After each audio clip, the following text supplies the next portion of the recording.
ஸ்ரீபெரும்புதூர், மாமல்லபுரம், திருவையாறு ஆகிய 3 பேரூராட்சிகள் நகராட்சிகளாக தரம் உயர்த்தப்பட்டு உள்ளது. இத்தொடர்பாக தமிழக அரசு வெளியிட்டுள்ள அரசிதழில் ஸ்ரீபெரும்புதூர், மாமல்லபுரம், திருவையாறு ஆகிய 3 பேரூராட்சிகள் நகராட்சிகளாக தரம் உயர்த்தப்பட்டுள்ளன என்றும் 3 பேரூராட்சிகளையும் நகராட்சிகளாக உருவாக்குவதற்கான உத்தேச முடிவு கடந்த ஆண்டு ஆகஸ்ட் மாதம் வெளியிடப்பட்டது எனவும் தெரிவிக்கப்பட்டுள்ளது. உத்தேச முடிவுக்கு பின் மக்களின் கருத்துக்களை பரிசீலனை செய்து நகராட்சியாக தரம் உயர்த்தப்பட்டுள்ளது என்றும் வரலாறு, சுற்றுலா போன்றவற்றின் முக்கியத்துவம், வணிகத்தின் பெருக்கத்தை கருத்தில் கொண்டு நகராட்சியாக தரம் உயர்த்தப்பட்டுள்ளது எனவும் கூறப்பட்டுள்ளது. செந்தில் பாலாஜி அமைச்சராக தொடர விரும்புகிறாரா என பதிலளிக்க வேண்டும் என்று உச்சநீதிமன்றம் உத்தரவிட்டுள்ளது. சட்டவிரோத பண பரிமாற்ற வழக்கில் அமலாக்கத்துறையால் கைது செய்யப்பட்ட செந்தில் பாலாஜி சுமார் 1.5 ஆண்டுகள் சிறையில் இருந்தார். இந்த நிலையில் ஜாமீனில் வெளியே வந்த மறுநாளே அமைச்சராக பொறுப்பேற்றதை எதிர்த்து உச்சநீதிமன்றத்தில் வழக்கு தொடரப்பட்டது. இந்த வழக்கை விசாரித்த உச்சநீதிமன்றம், அமைச்சராவதில் செந்தில் பாலாஜிக்கு என்ன அவசரம், 200க்கும் மேற்பட்ட அரசு ஊழியர்கள் சாட்சிகளாக இருக்கும்போது அமைச்சராக தொடர்ந்தால் என்னவாகும் என கேள்வி எழுப்பியது. மேலும் அமைச்சராக தொடர விரும்புகிறாரா என செந்தில் பாலாஜி தரப்பு பதிலளிக்கவும் உத்தரவிட்டுள்ளது. தமிழக நிதித்துறை அமைச்சர் தங்கம் தென்னரசு மத்திய அமைச்சர் பூபேந்தர் யாதவை சந்தித்து தமிழக திட்டங்களுக்கு நிதியுதவி கோரி மனு அளித்தார். டெல்லிக்கு சென்றுள்ள நிதித்துறை அமைச்சர் தங்கம் தென்னரசு மத்திய சுற்றுச்சூழல் மற்றும் வனத்துறை அமைச்சர் பூபேந்தர் யாதவை சந்தித்து பேசினார். அப்போது தூத்துக்குடி மற்றும் நீலகிரி ஆகிய மாவட்டங்களில் வனத்துறை சார்பில் மேற்கொள்ளப்பட உள்ள திட்டங்களுக்காக 112 கோடி ரூபாய் நிதி வழங்க வலியுறுத்தி மனு அளித்தார். இந்த சந்திப்புக்கு பின் பேசிய அமைச்சர் தங்கம் தென்னரசு, கோரிக்கை மனுவில் சமர்ப்பிக்கப்பட்டுள்ள மாநில அரசின் முயற்சிகளுக்கு தனது அமைச்சகத்தின் ஆதரவை வழங்குவதாக மத்திய அமைச்சர் உறுதியளித்ததாக தெரிவித்தார். தஞ்சையில் பள்ளிக்கு விடுமுறை விடப்பட்டு பள்ளி வளாகத்தில் மக்களுடன் முதல்வர் நிகழ்ச்சி நடத்தப்பட்டது சர்ச்சை ஏற்படுத்தியுள்ளது. தமிழக உயர்கல்வித்துறை அமைச்சர் கோவி செழியன் தலைமையில் தஞ்சை மாவட்டம் புன்னைநல்லூர் மாரியம்மன் கோயில் அரசு ஆண்கள் மேல்நிலைப் பள்ளியில் மக்களுடன் முதல்வர் நிகழ்ச்சி நடத்தப்பட்டது. பள்ளிக்கு ஒரு நாள் விடுமுறை விடப்பட்டு பள்ளி வளாகத்தில் சாமியானா பந்தல் போடப்பட்டு இந்த நிகழ்ச்சி ஒழுங்கு செய்யப்பட்டது. எத்தனையோ திருமண மண்டபங்கள், காலி அரங்குகள் தஞ்சையில் உள்ள நிலையில் பள்ளிக்கு விடுமுறை விட்டு பள்ளியில் நடத்தப்பட்ட அரசு நிகழ்ச்சியால் மாணவர்களின் கல்வி பாதிக்கப்பட்டிருப்பதாக குற்றச்சாட்டு எழுந்துள்ளது. திமுகவை சார்ந்த மக்கள் பிரதிநிதிகள் ஆகிய நாங்கள் மக்களுக்காக பாடுபடுவோம் என அமைச்சர் மதிவேந்தன் தெரிவித்துள்ளார்.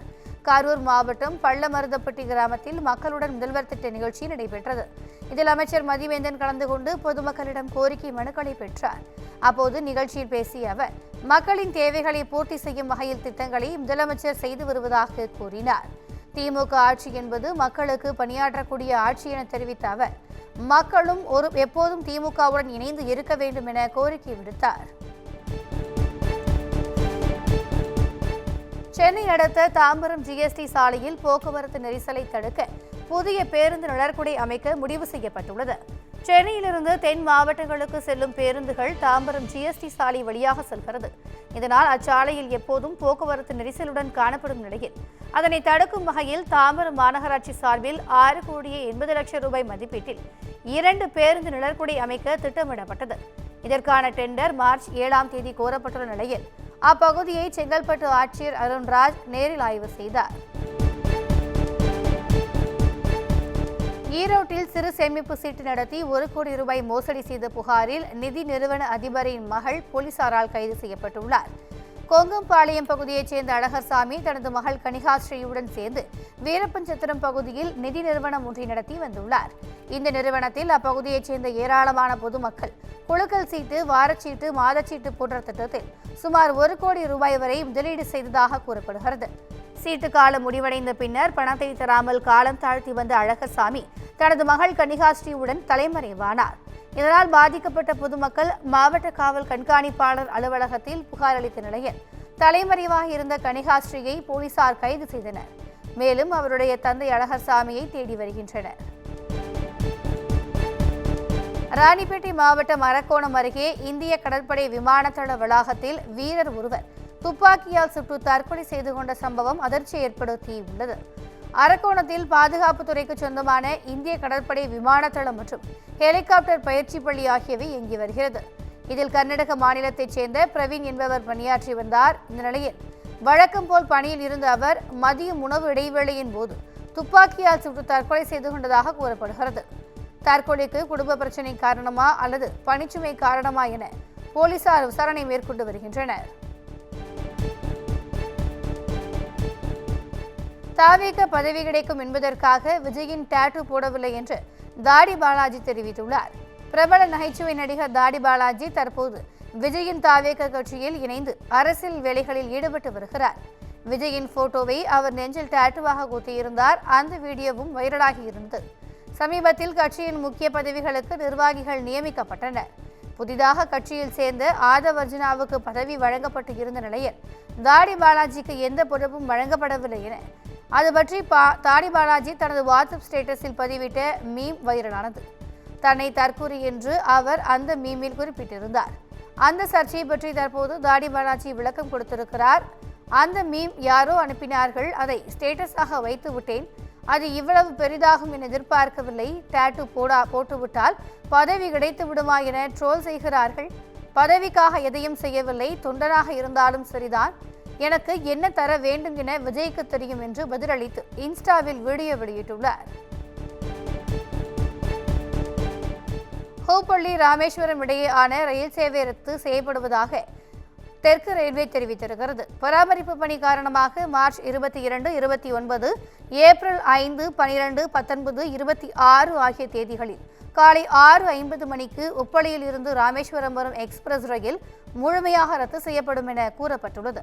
அதேபோல மார்ச் 23, 30, ஏப்ரல் 6, 13, 20, 27 ஆகிய தேதிகளில் காலை 9 மணிக்கு ராமேஸ்வரத்தில் இருந்து புறப்பட வேண்டிய ரயிலும் முழுமையாக ரத்து செய்யப்படும் என தெரிவிக்கப்பட்டுள்ளது. விழுப்புரம் மாவட்டம் செஞ்சி அருகே காதல் தொல்லையால் 8ஆம் வகுப்பு மாணவி தூக்கிட்டு தற்கொலை செய்து கொண்ட சம்பவத்தில் தாவேக நிர்வாகி போக்சோ சட்டத்தின் கீழ் கைது செய்யப்பட்டார். செஞ்சி அடுத்த நரசிங்கராயன்பேட்டை பகுதியைச் சேர்ந்த சரவணன் அப்பகுதியின் தாவேக பொருளாளரான இவர் அதே பகுதியைச் சேர்ந்த 8ஆம் வகுப்பு மாணவி ஒருவரை காதலிப்பதாக தொல்லை செய்து வந்ததாக கூறப்படுகிறது. இந்த நிலையில் சரவணன் திருமணம் செய்ய கோரி மிரட்டியதால் அச்சமடைந்த மாணவி தூக்கிட்டு தற்கொலை செய்து கொண்டார்.